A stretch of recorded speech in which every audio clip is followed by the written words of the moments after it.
Première puissance économique d'Europe avec un PIB de 3800 milliards d'euros, première puissance militaire de l'Union européenne par rapport au budget alloué en 2020 selon le CIPRI, et enfin il s'agit du grand décideur des politiques européennes à mener au sein des différents corps institutionnels. Énoncé de la sorte, nous pourrions croire que la puissance de la République fédérale allemande est totale et indétrônable. Mais qu'en est-il réellement? Que représente la politique diplomatique allemande sur la scène internationale? Qu'en est-il de l'économie allemande au-delà de la zone euro? L'Allemagne a-t-elle la capacité, comme les autres grandes puissances, à s'exposer militairement et défendre ses intérêts à des milliers de kilomètres de son territoire? Et enfin, qu'en est-il de l'avenir de l'Allemagne après le départ d'Angela Merkel, prévu pour septembre 2021? Nous allons répondre à toutes ces questions sereinement et calmement, aujourd'hui sur la chaîne Terra Bellum. La diplomatie allemande. Un rêve longuement entretenu par les élites du Bundestag jusqu'à 1990 est la réunification, où l'Allemagne devint à nouveau la première puissance européenne. En effet, avec l'expansion et l'intégration des institutions européennes au sein de nos pays, la puissance allemande ne fut que décuplée. Pour plusieurs facteurs. L'Allemagne est un monstre économiquement parlant et domine un grand nombre de secteurs de l'industrie lourde à l'industrie high-tech en passant par des secteurs clés comme la biotechnologie, la pharmaceutique ou les énergies renouvelables. Du fait de son économie florissante après 1990 et la chute de la France et de l'Italie dans ces domaines, l'Allemagne s'est vue de facto offrir un rôle de leader européen. Et oui, il est plus facile de dicter en partie les termes des grands traités européens quand vous dominez économiquement vos voisins. Mais quand on quitte la scène régionale, la présence de l'Allemagne laisse à désirer. Sa présence en Afrique est négligeable et cette dernière aura tendance à collaborer plus étroitement avec des pays précis comme la Russie et la Chine. De même au sein des institutions internationales, le pays est noté comme grand absent et ne s'investit que très peu dans des organisations comme l'OMC, l'Union africaine, l'ASEAN, contrairement à la France qui est présente dans toutes les grandes instances mondiales, principalement du fait de notre implantation sur tous les continents du globe.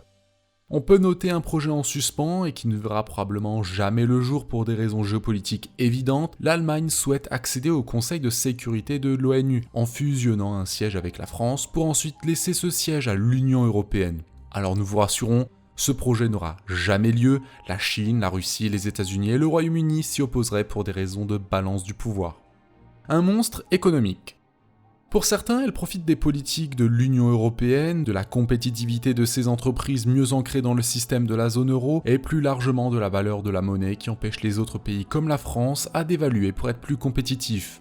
Tout ceci est factuellement vrai, mais ces entreprises sont aussi plus compétitives car moins taxées que leurs rivales françaises ou italiennes. En effet, la politique libérale menée de 1990 à 2010 par la CDU-CSU ont permis à leurs TPE-PME et grands fleurons de se développer et d'être plus compétitifs. Mais il ne faut pas se mentir, tout n'est pas tout rose outre-Rhin. En effet, jusqu'il y a quelques années, la notion de salaire minimum était bannie de tout débat en Allemagne, laissant des catégories entières de travailleurs dans une situation de détresse économique, permettant ainsi à contrario à des entreprises de fleurir et d'être hautement compétitives avec un vivier de travailleurs étrangers, aussi bien européens, polonais, hongrois, roumains ou même turcs pour booster l'économie allemande. Mais le problème est en cours de résolution avec l'instauration d'un salaire minimum et la volonté de voir naître un salaire minimum européen. Une armée discrète. Certes, l'Allemagne possède le premier budget militaire au sein de l'Union européenne et le 7e mondial devant la France selon le CIPRI. Avec seulement 1,4% du PIB alloué à la défense nationale, l'Allemagne entretient une armée moderne et un personnel bien rémunéré. Ne possédant pas l'arme nucléaire, cela lui permet d'effectuer des économies importantes comparé à la France ou au Royaume-Uni où près d'un tiers du budget va aller dans le maintien opérationnel et la dissuasion nucléaire. Avec seulement 1,4% de son PIB alloué à la défense, cette dernière est bien en deçà de ses engagements au sein de l'OTAN. Vous l'aurez compris, son budget est donc important, mais les ambitions allemandes ne le sont pas.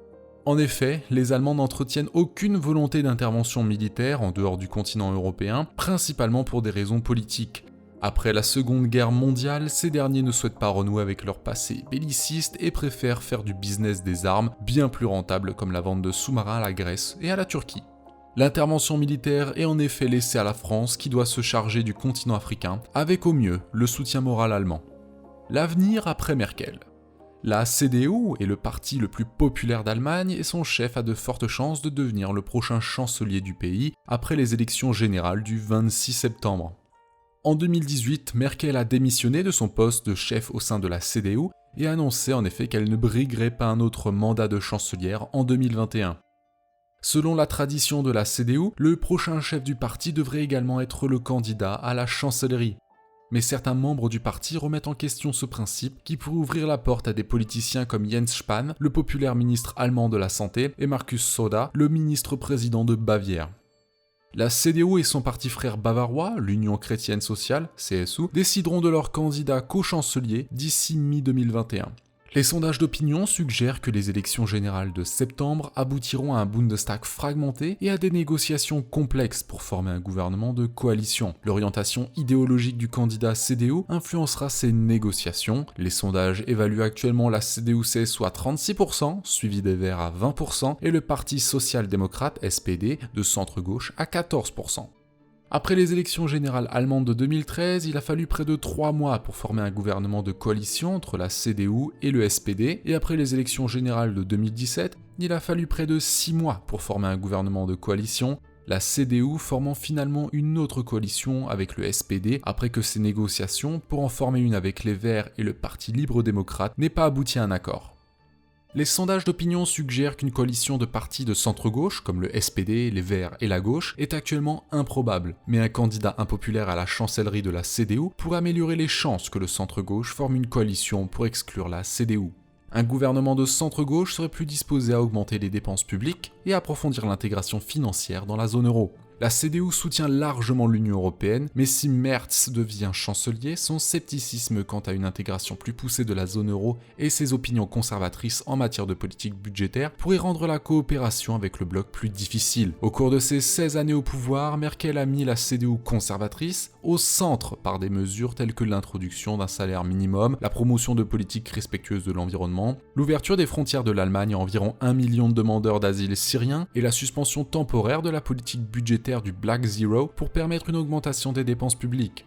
Merkel a également soutenu l'intégration de la zone euro, autorisant de vastes programmes de sauvetage pour les pays du sud de l'Europe. Merz cependant pense que ces politiques plus centristes ont entraîné la migration des électeurs de la CDU vers le parti d'extrême droite Alternative für Deutschland et a poussé un retour à la discipline budgétaire et à une approche plus prudente de l'intégration de la zone euro, ainsi qu'à des dispositions plus dures sur les questions comme l'immigration et la sécurité.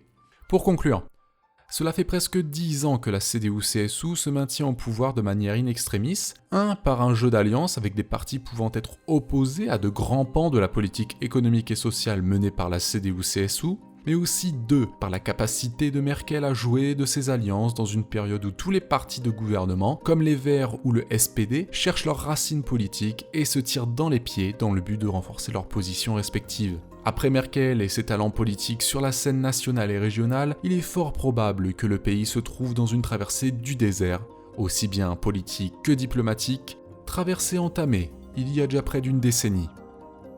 Nous remercions le partenaire de cette vidéo, ExpressVPN, qui depuis plus d'1 an soutient la chaîne YouTube au travers d'un produit dont nous cessons de faire l'éloge, aussi bien en privé qu'en public. À titre personnel, j'utilise les services d'ExpressVPN depuis qu'il y a 1 an. Je me suis fait voler un nombre non négligeable d'informations personnelles en gare de Strasbourg alors que j'utilisais le Wi-Fi public, dont des mots de passe et des numéros de carte bancaire qui ont servi aux hackers pour faire des achats. Tout cela aurait pu être évité si au même moment, sur mon téléphone ou mon PC, j'avais utilisé les services d'ExpressVPN. Quentin, quant à lui, l'utilise de façon journalière en Russie pour avoir accès à des sites restreints, mais aussi lorsqu'il utilise le Wi-Fi public de la faculté de Moscou, toujours pour garantir la sécurité des informations contenues sur son PC. Pour ceux qui ne le savent pas, ExpressVPN, c'est aussi 3000 serveurs couvrant 160 localisations dans 94 pays différents. Si vous avez un problème, ce qui ne fut jamais le cas de Quentin ni de ma personne, vous avez un support client en direct 24 heures sur 24, 7 jours sur 7. Comme énoncé plus haut, ExpressVPN est aussi disponible sur Windows,